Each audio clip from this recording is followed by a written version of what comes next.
You're about to discover why you need to be doing remarketing or retargeting advertising in your small business and why you're missing out if you're not.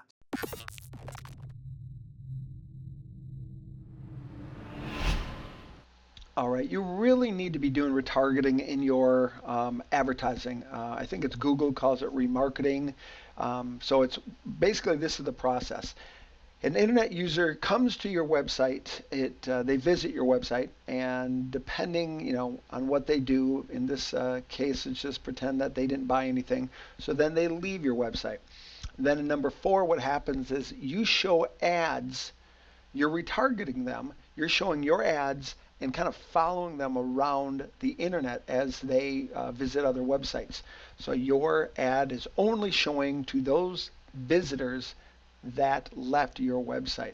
So what you want to do is bring them back. So they see your ad, they click on the ad, and then they come back and hopefully they convert. They either opt in, they purchase things, they buy your upsell, whatever you decide you want that visitor to do.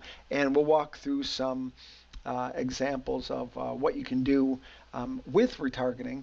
But overall, this is a type of advertising that is increasing every single year, meaning more and more businesses are putting more and more of their money into it. Instead of just running blanket banners, hoping people see it and visit your site, what they'll do is they'll create retargeting campaigns in different types of companies that specialize in retargeting, and then they know that their banners are only being shown to people that have shown interest because they've been on your webpage before.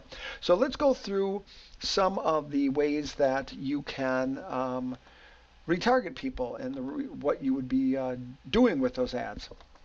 All right, the first one is you could show ads, just in that last example, show ads to visitors that visited your website. So it can just be a total generic ad. They show up at your website, and then you just show an ad to them, trying to get them to come back.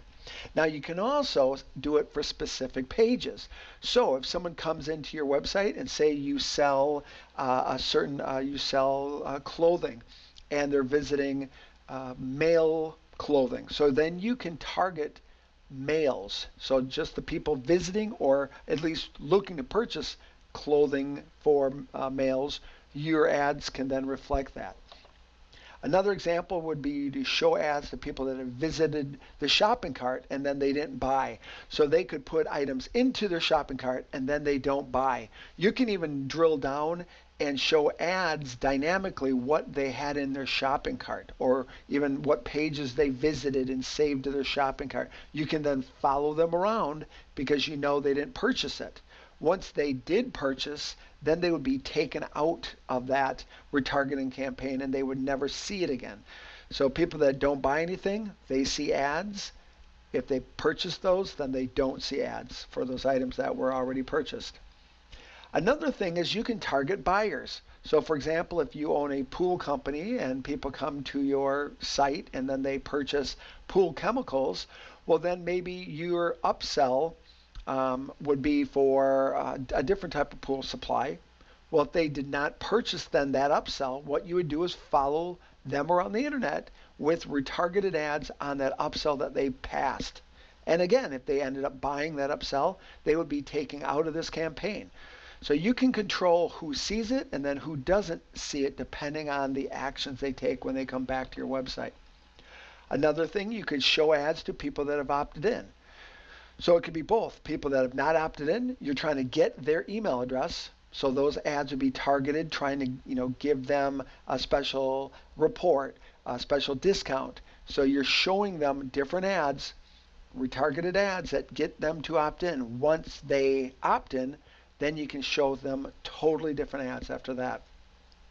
You could also show ads to certain demographics. So oftentimes within when you're grabbing an email, when you're capturing information, you can ask additional questions. So first, I'd recommend a two-step process where you just ask for an email. So you're advertising, hey, you want a 50% off coupon? Put in your email here. They do that. Then you capture it right away. On the next page, you're asking more information. So for example, you could be asking, are you male, female, or are you interested in different products? Then depending on their answers, you can then retarget them. Because how you would do it is you would then send people to different thank you pages. So if they're males, then you'd send them to a male-oriented thank you page, and then that would cookie them, and then you would be able to follow those people around with ads that your demographic are males. Or if they've stated that they are above a certain age, then you can have ads targeted above that certain age. And let me show you some examples of these are real life retargeting that followed me around. I was going into different websites and looking at their order process and their opt-in process, and instantly, once I got done and I went to different websites, in this case this is Forbes, they're showing that ad. This is Baskin Robbins showing that ad for that frozen cake, frozen ice cream cake, I guess it would be. So that was one ad. Now here's another one. I'm on totally different. This is a sports page. It looks like it's got a story on soccer World Cup players, and they're showing me different ads having to do with Baskin Robbins because I'd already been on their site. Here's another one, same thing, another website, different Baskin Robbins. So there's a lot of different retargeting companies.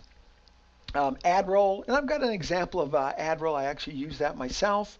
You can see that I was able to serve up a little over 10,000 impressions. I got 45 clicks. My cost, then they also show you your cost per 1,000 of views, your cost per click, your cost per acquisition. So when those turned into those 45 clicks turned into customers, and that cost me an average of $29 per customer per patient. In this case, I have a lifetime value of $1,009 for that customer. So would you guys pay $29? Let me click this up. Would you pay $29 to get a customer that is going to pay you over their lifetime, going to pay you $1,000? Well, of course you are. And retargeting can give you some of the best return on investment that you will basically ever see. So I highly recommend you using retargeting in your marketing. Here's another company. This is Perfect Audience. Same thing. This is one of my campaigns. I served up almost 20,000 impressions. I don't have the time period on that, so I don't know. That might be a week. I don't even know. I got a total of 25 clicks. Looks like my cost per click was $1.56. In this case, the conversions are not showing, so that's either I can't remember when I ran this if I had conversions set up or if, yeah, I'm not sure if it was either 0 conversions or if it wasn't set up yet in this campaign.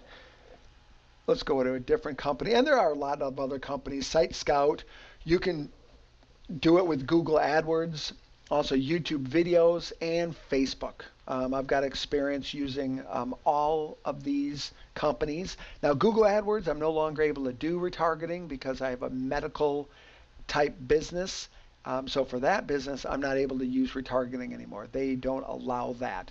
But in most cases, you're going to be able to use all of these businesses to retarget your visitors to your website, and it'll get you more opt-ins, it'll get you traffic back to your site, and it's also going to get you more customers, and for those customers you're going to get a better lifetime value. You're going to be able to drive more sales from those customers long term.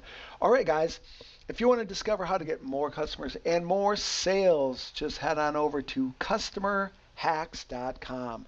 All right, thanks a lot.